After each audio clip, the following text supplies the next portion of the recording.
Buenos días. Vamos poniendo la primera diapositiva de lo que nos podría servir un poco como guía en esta mañana.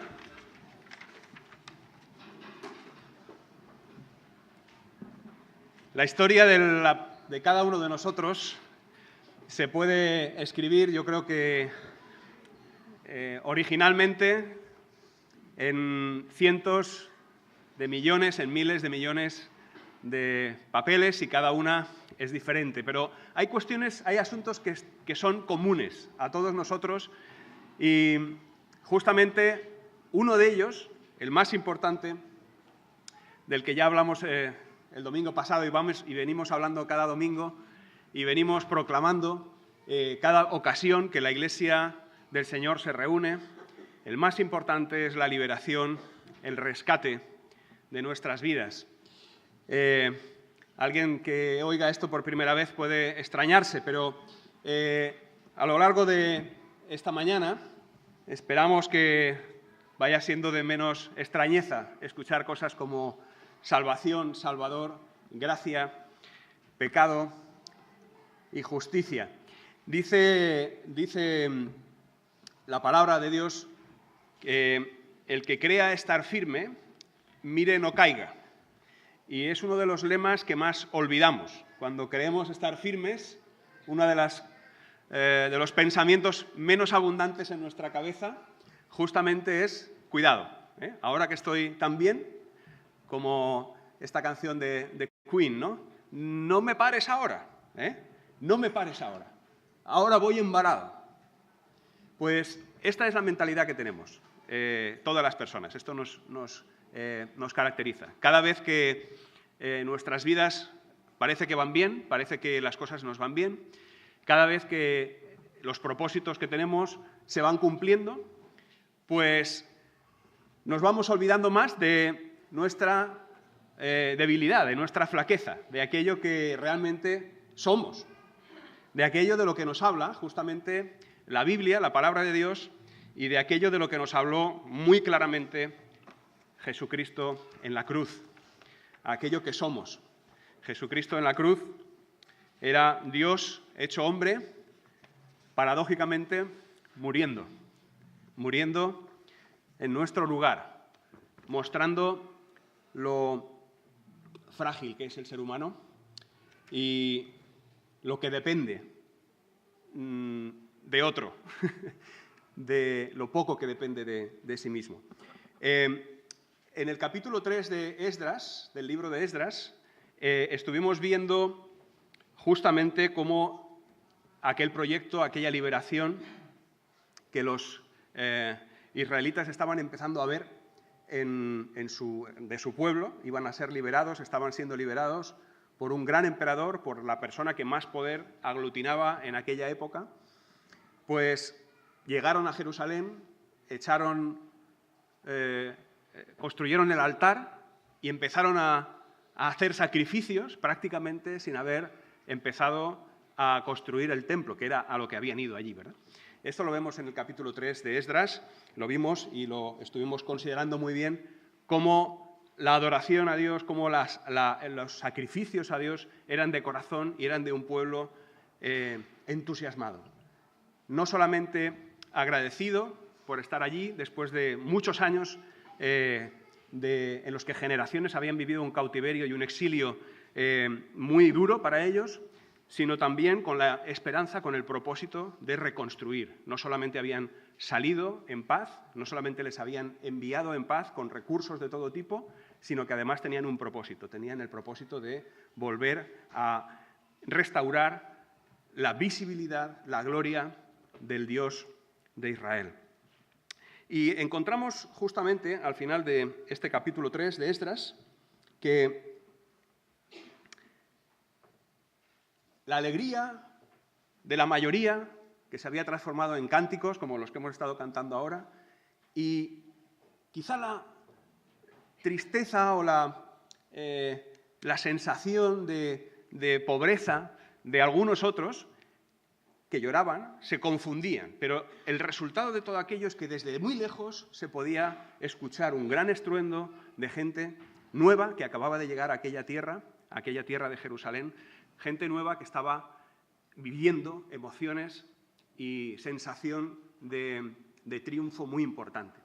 Y ahí nos encontramos a nuestra historia de hoy, el capítulo 4 de Esdras, que nos cuenta algo importante, nos trae a la realidad, nos trae a la certeza de qué tipo de triunfo y de qué tipo de personas, de qué tipo de seres estamos, de qué tipo de debilidad estamos hechos. Es importante que miremos este capítulo 4 y que lo leamos, ahora lo vamos a leer juntos, observando solamente una cuestión importante, y es que a partir del versículo 5 hay un paréntesis en el que el escritor se proyecta hacia el futuro comparado con lo que está contando. El escritor, sabéis que está contando una historia que ya ha sucedido, todo ha sucedido ya, y él está narrando una historia. Pero al contrario de cómo nos gusta a los occidentales los relatos, que vaya todo cronológico y que vaya ordenado, pues a los orientales les gustaba ir entremezclando textos y anécdotas y cuestiones que sucedían y que tenían que ver justo con lo que estaba pasando en un momento. De manera que aquí el libro de Esdras, a partir del versículo 6, abre un pequeño paréntesis que se cierra en el versículo 23.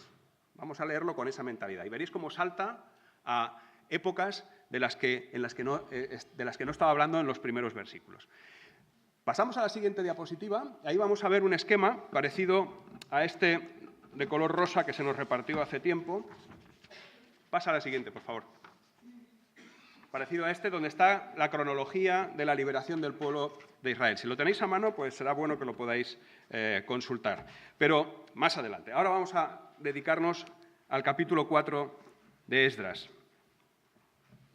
Cuando se enteraron los enemigos de Judá y de Benjamín de que el pueblo del destierro estaba edificando un templo al Señor, al Dios de Israel, se llegaron a Zorobabel y a los jefes de las casas paternas y les dijeron: «Vamos a edificar con vosotros, porque como vosotros buscamos a vuestro Dios y le hemos estado ofreciendo sacrificios desde los días de Esarhadón, rey de Asiria, que nos trajo aquí». Pero Zorobabel, Yeshúa y los demás jefes de las casas paternas de Israel les dijeron: «No tenéis nada en común con nosotros para que juntos edifiquemos una casa a nuestro Dios, sino que nosotros unidos la edificaremos al Señor, Dios de Israel, como nos ordenó el rey Ciro, rey de Persia». Entonces el pueblo de aquella tierra se puso a desanimar al pueblo de Judá y a atemorizarlos para que dejaran de edificar. Y tomaron a sueldo contra ellos consejeros para frustrar sus propósitos, todos los días de Ciro, el rey de Persia, hasta el reinado de Darío, rey de Persia. Ahora acordaros que se abre este paréntesis y damos un salto en el tiempo. Y dice: «En el reinado de Asuero, al principio de su reinado, escribieron una acusación contra los habitantes de Judá y de Jerusalén». Y ahora en el verso 7 da otro salto en el tiempo hacia adelante. Y dice: «Y en los días de Artajerjes, Bislam, Mitrídates, Tabeel y sus demás compañeros escribieron a Artajerjes, rey de Persia», y el texto de la carta estaba en la escritura aramea y traducido del arameo. Rehum, el comandante, y Simsai, el escriba, escribieron una carta al rey Artajerjes contra Jerusalén de esta manera: «Rehum, el comandante, Simsai, el escriba, y sus demás compañeros, los jueces y los gobernadores de menos categoría, los oficiales, los secretarios, los hombres de Erec, los babilonios, los hombres de Susa, es decir, los elamitas, y las demás naciones que el grande y noble Asnapar deportó y estableció en la ciudad de Samaria, y el resto de la provincia del otro lado del río. Ahora, esta es la copia de la carta que le enviaron. Al rey Artajerjes, de tus siervos los hombres de la provincia al otro lado del río. Y ahora sepa el rey que los judíos que subieron de ti han venido a nosotros en Jerusalén. Están reedificando la ciudad rebelde y perversa y están terminando las murallas y reparando los cimientos. Ahora sepa el rey que si esta ciudad es reedificada y las murallas terminadas, ellos no pagarán tributo, ni impuesto, ni peaje, lo cual perjudicará los ingresos de los reyes. Y debido a que estamos en el servicio de palacio y no es apropiado que veamos el menosprecio al rey, por eso hemos enviado para hacerlo saber al rey, a fin de que se investigue en el libro de las memorias de tus padres. Y en el libro de las memorias hallarás y sabrás que esa ciudad, se refiere a Jerusalén, es una ciudad rebelde y perjudicial a los reyes y a las provincias, y que en tiempos pasados se han incitado rebeliones dentro de ella. Por eso fue devastada esta ciudad. Nosotros informamos al rey que si esta ciudad es reedificada y las murallas terminadas, como resultado, el territorio más allá del río no será tuyo.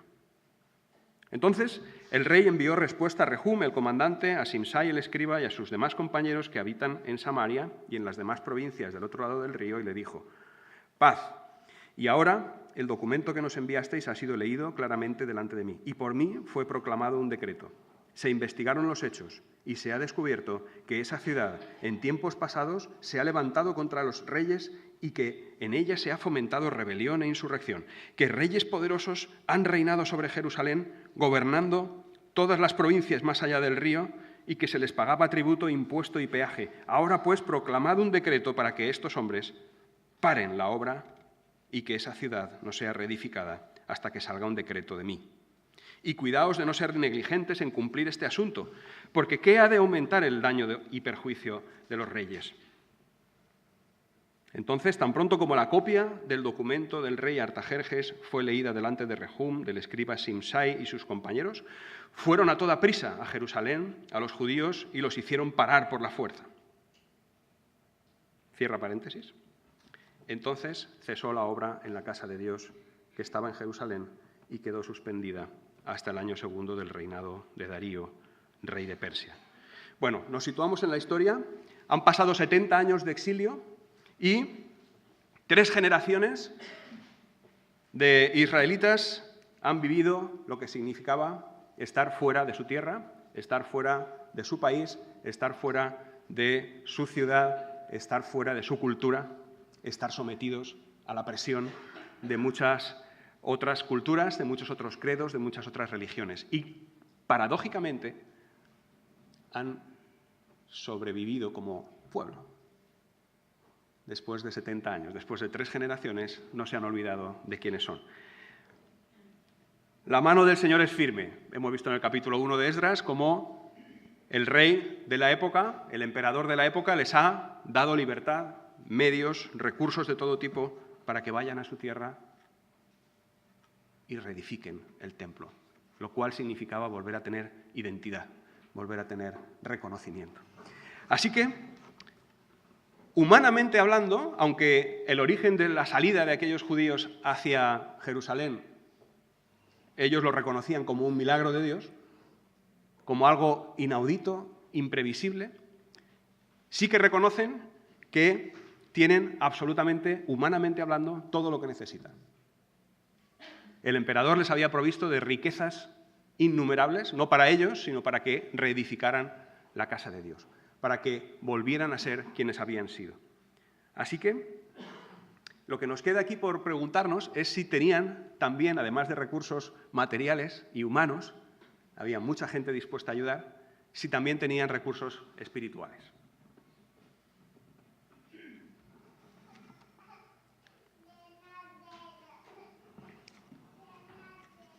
Por eso llega un momento en el que esa euforia tiene que ser probada.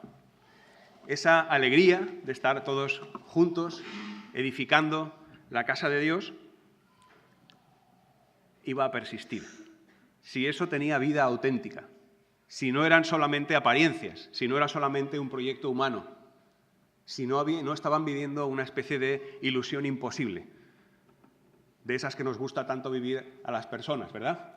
Vamos a ilusionarnos con un sueño, ¿eh? Vamos a tener un sueño, luego ya veremos si eso se puede realizar o no. Pero vamos a tener un sueño y que eso sea el motivo de nuestra vida, lo que nos hace levantarnos cada mañana, ¿eh? ¿Tienes un sueño? La vida no es sueño.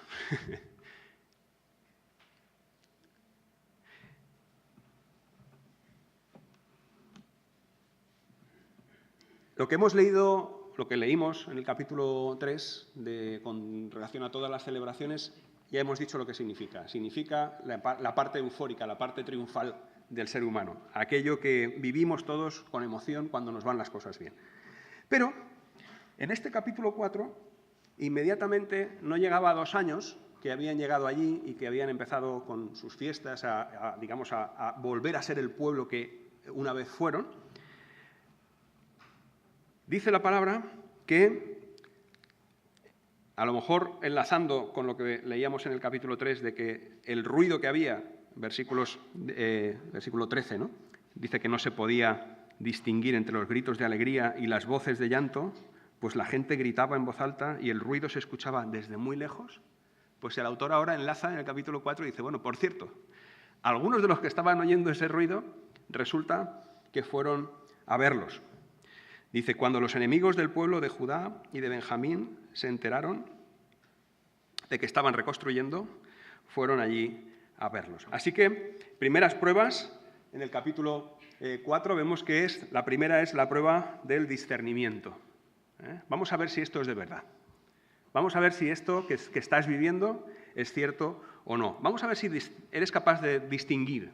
Discernimiento es distinción. Si somos capaces de distinguir entre aquello que es bueno, aquello que es saludable, aquello que es genuino y aquello que es falso. Hay una causa. Dice el versículo 1 que se enteraron de que el pueblo del destierro, y fijaros cómo utiliza el autor este calificativo despreciativo, el pueblo del destierro, aquellos que habían sido desechados por su propio Dios y habían estado en el destierro, estaba edificando un templo al Señor, al Dios de Israel. Y hay una acción inmediata que les hace a los enemigos irse a por ellos, irse a buscarles. Y esa acción no tiene que ver con hacerles la guerra, sino con juntarse con ellos. Se llegaron a Zorobabel y a los jefes de las casas paternas y les dijeron, vamos a edificar, nos hemos enterado que estáis haciendo un templo, vamos a edificar el templo con vosotros. Porque como vosotros buscamos a vuestro Dios, tenemos las mismas convicciones, somos uno con vosotros. Vamos a edificar la casa de Dios. Así que la acción era muy clara. Vamos a irnos con vosotros, vamos a ponernos a vuestro lado y os vamos a ayudar, hombro con hombro, porque tampoco habéis venido tantos.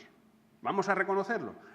Tampoco habéis venido tantos. Nosotros somos más, llevamos aquí mucho más tiempo. ¿Por qué no podemos ayudaros? Tenemos más capacidades, conocemos mejor el terreno, conocemos mejor lo que ha pasado en estos últimos 100 años que no estáis aquí. Vamos a juntarnos y os vamos a hacer que edifiquéis la casa de Dios en nada. Va a ser un plis-plas. Lo que para vosotros podría ser ahora un mundo, pues va a representar nada, porque tenemos fuerza. Tenemos lo que os hace falta a vosotros. Lo que no tenéis, os lo vamos a dar. Además, tenemos el mismo Dios. Hemos estado haciendo aquí sacrificios todo este tiempo. Cuando vosotros os marchasteis, nosotros aquí mantuvimos los sacrificios.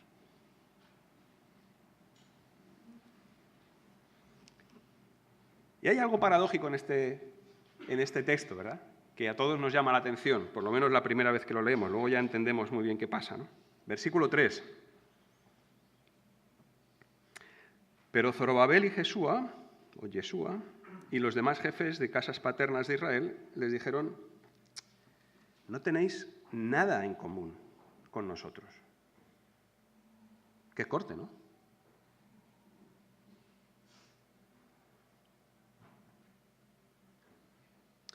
No tenéis nada en común con nosotros para que juntos edifiquemos una casa a nuestro Dios.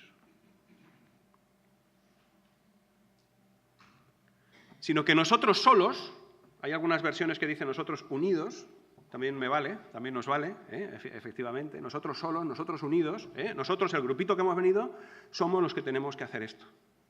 No nos podéis ayudar.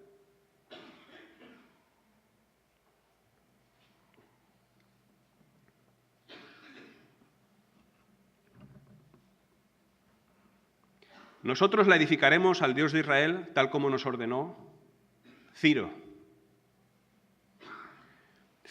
el rey de Persia. Vamos al capítulo 1 y vemos cómo Ciro les ordena que hagan esto, ¿verdad?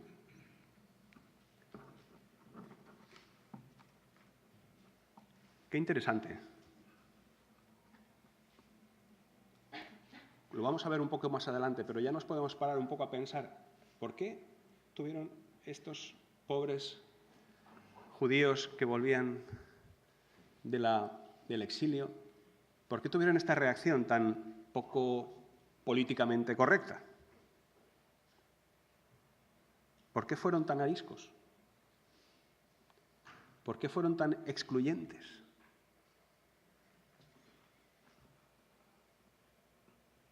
Por eso hemos llamado a esta primera parte, del 1 al 3,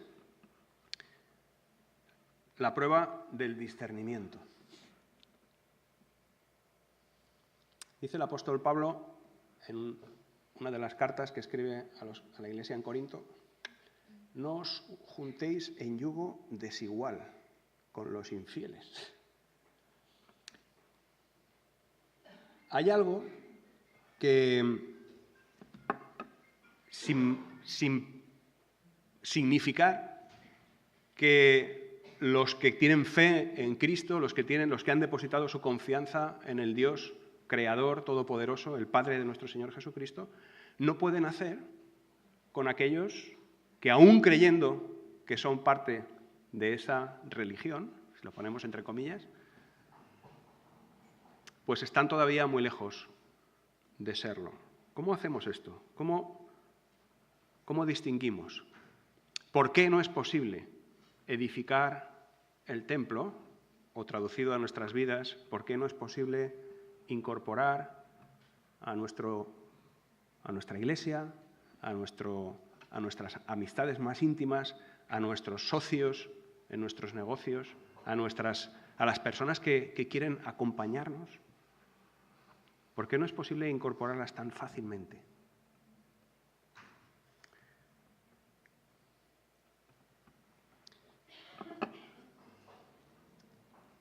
Aquí está escrito que no es posible. No es posible que alguien que no conoce a Dios pueda edificar una casa a Dios. No es posible que alguien que no ha entregado su vida a Cristo pueda participar de la adoración, de la alabanza, de la proclamación del Evangelio con eficacia, que pueda estar ayudando. Poderse se puede, claro, por supuesto que se puede, pero eso no va a acelerar nada. Podría incluso perjudicar aquello que la Iglesia del Señor tiene como misión. Y es duro decir esto, porque si no lo tomamos en su contexto puede parecer lo que no es. No se trata de expulsar a nadie. Se trata de discernir si aquel o aquella o aquellos que tienen el deseo, tienen la voluntad, yo todavía no he visto aquí mala voluntad o mala intención, pueden ayudar a llevar adelante la obra de Dios. Pueden ayudar a que tu vida crezca, a que mi vida crezca, a que nuestra fidelidad a Dios se haga cada vez mayor. Porque eso es edificar la casa de Dios. Sabéis que somos piedras vivas, ¿verdad?, de su templo. Aquí no estamos, estas 4 paredes pueden ser sustituidas en cualquier momento por solamente el cielo y las estrellas, ¿verdad? No estamos hablando de templos ya. Eso era en el pasado. Estamos hablando de vidas. Y aquí de lo que se trata justamente es de que estos israelitas ya han aprendido que uniéndose a los pueblos de alrededor no honraban a su Dios. No por racismo, ni por xenofobia, ni nada parecido, sino porque para honrar al Dios del universo hace falta poder acercarse a su presencia. Y esa presencia solo está permitida a aquellos que han pasado por la muerte y la resurrección de Cristo. A aquellos que están bajo el señorío, cubiertos por el sacrificio y limpios a los ojos de Dios por haber confiado en la obra de Cristo Jesús en la cruz. Así que no estamos queriendo excluir a nadie, al contrario, Jesucristo llama. Dice también en otro texto, ¿no? Aquí yo estoy a la puerta y llamo. y está constantemente buscándonos. Que tú estés aquí esta mañana escuchando esto posiblemente tenga que ver con esa actitud de Dios y de su Hijo Jesucristo de ir a buscar a aquellos que se habían perdido. La prueba del discernimiento.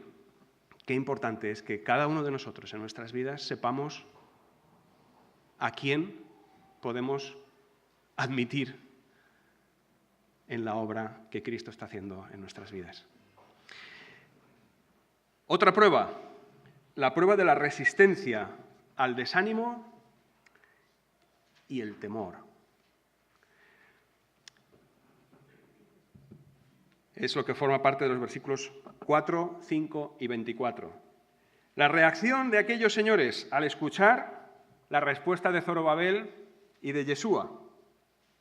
Entonces, versículo 4 del capítulo 4, el pueblo de aquella tierra se puso a desanimar al pueblo de Judá y a atemorizarlos para que dejaran de edificar. La reacción, a lo mejor, sí que nos da pistas de que la decisión había sido buena, ¿verdad? La reacción de aquellos hombres que habían ido con aparentemente buenas intenciones puede que nos dé una clave de cuáles eran las reales intenciones. Y la consecuencia de esa reacción es aquello que los judíos no pudieron superar por un tiempo. Necesitaron ayuda externa. Después de aquello, ellos tuvieron la fortaleza y el discernimiento para decir no, pero después de aquello consiguieron los enemigos desanimarles. Ya no les quedó fuerza para continuar. Y ocurrió lo que nos cuenta el versículo 5 y el 24. Y tomaron a sueldo contra ellos consejeros para frustrar sus propósitos todos los días de Ciro, rey de Persia, hasta el reinado de Darío, y aquí vamos a ir al esquema que tenemos aquí. El reinado de Darío fue en el año 522, y estamos hablando del reinado de Ciro, más o menos por el año 536. Se fueron en el 538, ya sabéis que cuando estamos hablando de antes de Cristo, los años van hacia abajo, hacia atrás. Entonces, se fueron en el 536 y dice aquí que hasta el 520, que es cuando Darío empieza a reinar, se paró la obra. Entonces, versículo 24, cesó la obra en la casa de Dios que estaba en Jerusalén y quedó suspendida hasta el año segundo del reinado de Darío, rey de Persia. 16 años de parón después de este esfuerzo de discernimiento. ¿Te dais cuenta? No sale gratis enfrentarse a los enemigos. No sale gratis ni nos quedamos con la misma energía después de haber pasado por una prueba sobre el discernimiento. Hay que tomar decisiones que nos llegan hasta el corazón.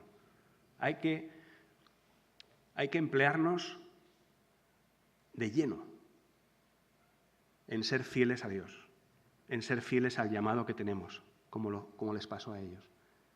Y les pasó de tal forma que parece, por lo que dice aquí, por lo que narra el texto, que quedaron vacíos de energía para seguir enfrentando a los enemigos. Fueron capaces de decirles, con vosotros no podemos, lo tenemos que hacer nosotros, pero en base al desgaste que produjo aquella estrategia, la obra se paró. La obra se paró. Dice, hasta el segundo año del reinado de Darío, rey de Persia. Hizo falta, por supuesto, ayuda externa. Esto se para temporalmente, gracias a Dios, porque esto era un proyecto del Dios creador, del Dios que ha decidido salvarnos, del Dios que ha decidido liberarnos de nuestro destino, de nuestra muerte física y de nuestra muerte espiritual en Cristo. Y como esto era un proyecto que estaba mucho más allá de los propios israelitas,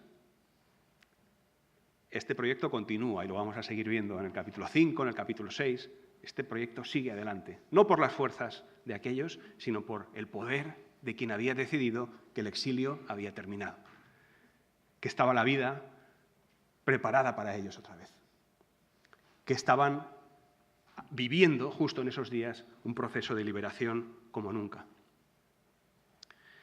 Esta forma de oposición de los enemigos no es nada nuevo, ¿no? Cada vez que algo grande en los planes de Dios se pone en marcha, pues encontramos una estrategia parecida. El número o la potencia de los enemigos crece. Y esto nos habrá pasado a nosotros a nivel personal, seguro que muchas veces. En la palabra de Dios, en la Biblia, tenemos multitud de casos. Algunos destacan especialmente. Uno de ellos destaca porque es en el sitio donde mejor se estaba de toda la creación, después de la creación, en el huerto del Edén. En el huerto del Edén, Adán y Eva tenían de todo, de todo. No podían decir que les faltara absolutamente de nada. Tenían incluso una pequeña norma que les había puesto su Padre y Dios, su Creador. Tenéis para disfrutar todo lo que veis delante. Creced y multiplicaos, sojuzgar la tierra y llevarla adelante. Ponerle nombre a todo, que significa conocerlo todo, disfrutad de mi creación, en una palabra, ¿no? En el sentido oriental, ponerle nombre a las cosas es llegarlas a conocer de tal manera que uno disfrute de ellas y las pueda usar para su propio beneficio, al mismo tiempo que les da la posibilidad de seguir existiendo, no las aniquila, ¿no? Eso es ponerle nombre a las cosas. Eso era el trabajo de Adán y de Eva. No había muerte, no había enfermedad, no había nada de lo que preocuparse. Nos dice el libro de Génesis, que veremos con más profundidad dentro de un domingo, dentro de una semana, que todo estaba allí, todo estaba hecho. Cuando termina el relato de la creación, que dice que vio Dios todo lo que había hecho y aquí todo era bueno. Bueno. Pues en ese momento de euforia, ¿verdad? Génesis capítulo 3 aparece la serpiente, ¿verdad? Y todos conocemos la historia. ¿Qué ocurrió ahí? La serpiente se presentó como enemiga, picaba a la serpiente, tenía veneno, les iba como una anaconda a estrujar hasta que se ahogara. ¿Salieron corriendo cuando la vieron? No. ¿Cómo nos recuerda esto a aquellos que subieron a edificar el monte, a edificar el templo con los israelitas?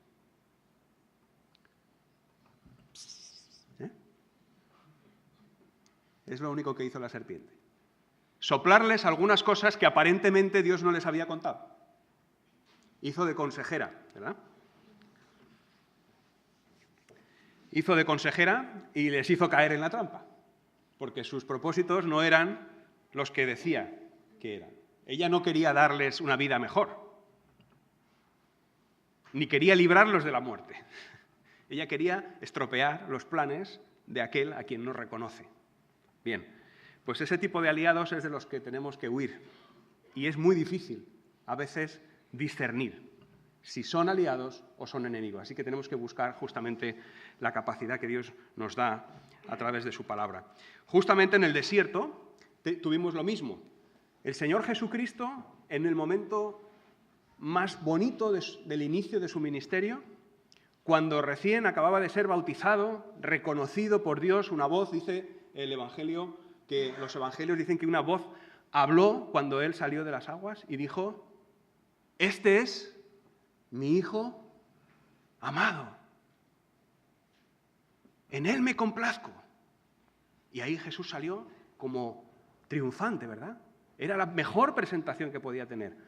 En ese momento es cuando se acerca a él se va al desierto a meditar y en lugar de estar en un Edén, en un jardín donde hay todo, estaba en el desierto donde no había nada, pasando hambre, y allí se le acerca otro consejero a preguntarle.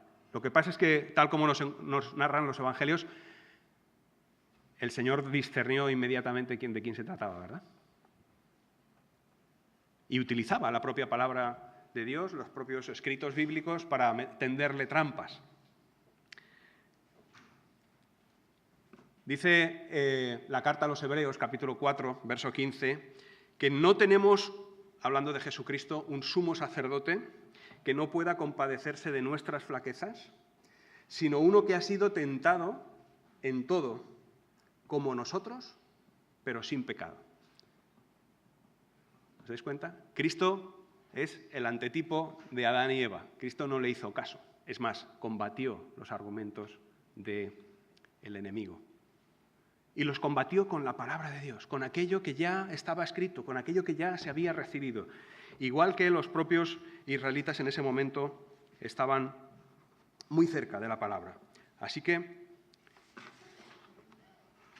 tenemos que ir espabilando, tenemos que darnos cuenta de que en esta vida no hemos alcanzado nunca el éxito ni la felicidad todavía, aunque las apariencias sean así, aunque las apariencias nos hagan ver que hemos triunfado. Porque solamente hay un momento en el que habremos triunfado. Solo uno. Ese lo vamos a reconocer enseguida. Pero mientras tanto, y eso todavía no ha llegado, cuando se manifieste nuestro Señor Jesucristo, en la segunda venida de Cristo, entonces habremos triunfado con Él. Mientras tanto, nuestro punto de vista tiene que ser siempre estar vigilantes. Pensar, no mal pensar de las personas, pero pensar que todas las personas que se nos acercan con intenciones buenas de ayudar a que entendamos mejor la vida, a que manejemos mejor los tiempos, las circunstancias, que sepamos cómo conducirnos, necesitan todavía del mismo Salvador que nosotros. Y nuestra misión no es tanto aliarnos, sino mostrarles el Evangelio de Cristo. Así que, muy rápido, ¿cómo se distinguen los enemigos encubiertos?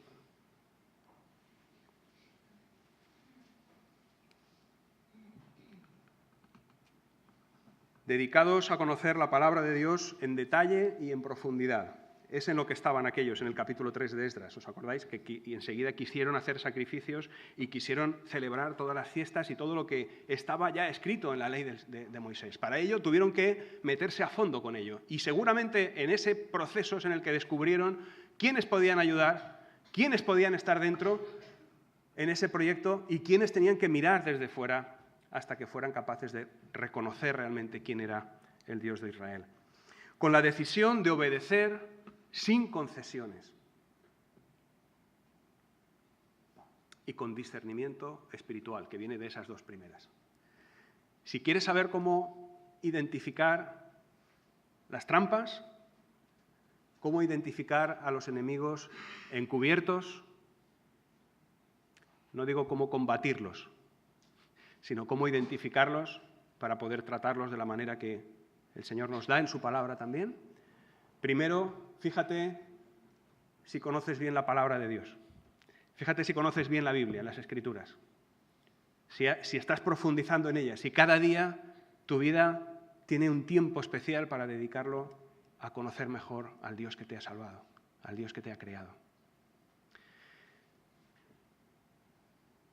Si además de eso tienes la decisión tomada de obedecer lo que Dios pide de nosotros, pide de ti, pide de mí, si estás realmente decidido a obedecer y conoces bien lo que Dios quiere por medio de su palabra, el discernimiento con el Espíritu Santo va solo.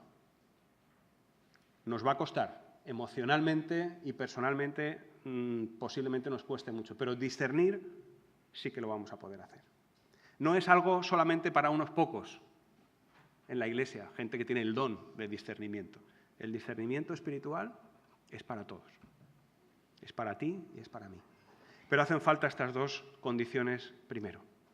Amor y profundizar en la palabra de Dios, conocerle bien y estar dispuesto a obedecerle.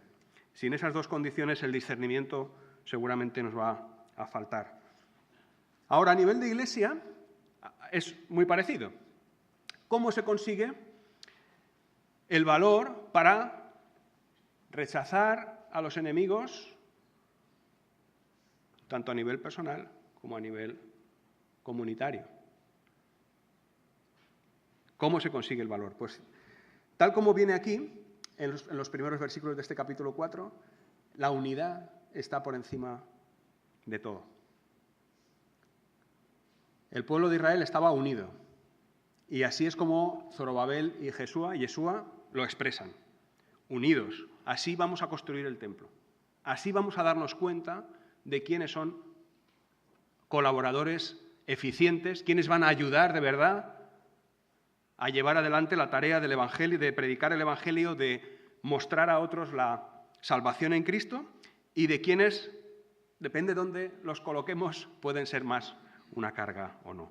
Y también con liderazgo reconocido y autorizado, y también con la confianza de estar moviéndose en la voluntad de Dios. Entonces, importante que también como Iglesia estemos seguros de cómo actuar, de cómo movernos, de cómo enfrentar situaciones en las que posiblemente los cantos de sirena nos pudieran hacer desviarnos. Hay muchas iglesias que están sufriendo mucho porque el gobierno, el Estado, su propio país les ha ofrecido apoyo, económico sobre todo, y lo han aceptado.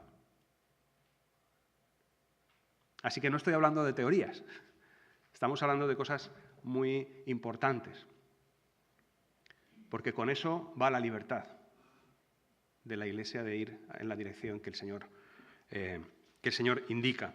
Así que cuidado con esas colaboraciones, ¿no?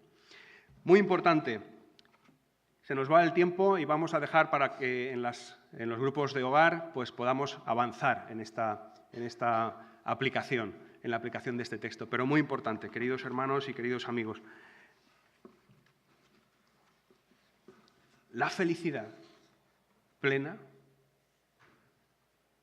se consigue en el seno del Padre, del Hijo y del Espíritu Santo. Todo lo demás nos puede sonar muy bien, nos puede sonar a campanas, pero como oíamos esta mañana, necesitamos de la oración, necesitamos del discernimiento, como hemos cantado, necesitamos de una visión que solo tenemos cuando estamos dispuestos a darnos y a recibir del propio Dios, del propio Cristo. Así que con este capítulo 4 de Esdras tenemos una tarea para esta semana, para estos próximos días. Vamos a ir descubriendo dónde están nuestras fuerzas, dónde podemos apoyarnos. Y vamos a ir tomando decisiones en cuanto a qué hacer con la palabra y con aquello que Dios pone a nuestra disposición. Vamos a descubrir dónde están los apoyos auténticos, a qué puedo dedicar y a qué puedo dejar entrar en mi vida que va a edificar mi vida espiritual, que me va a impulsar, que me va a hacer crecer. ¿Y qué es aquello que tengo que decir? Espera, vamos a darle la vuelta y vamos a buscar otra forma de seguir juntos, ¿no? Así que el Señor nos ayude, que el Señor nos dé justamente esa memoria para seguir recordando episodios como estos en el pueblo de Israel, episodios en los que queda muy claro, queda muy patente que la obra de Dios no es la obra de los hombres, pero Dios nos involucra si estamos dispuestos. Que el Señor nos bendiga.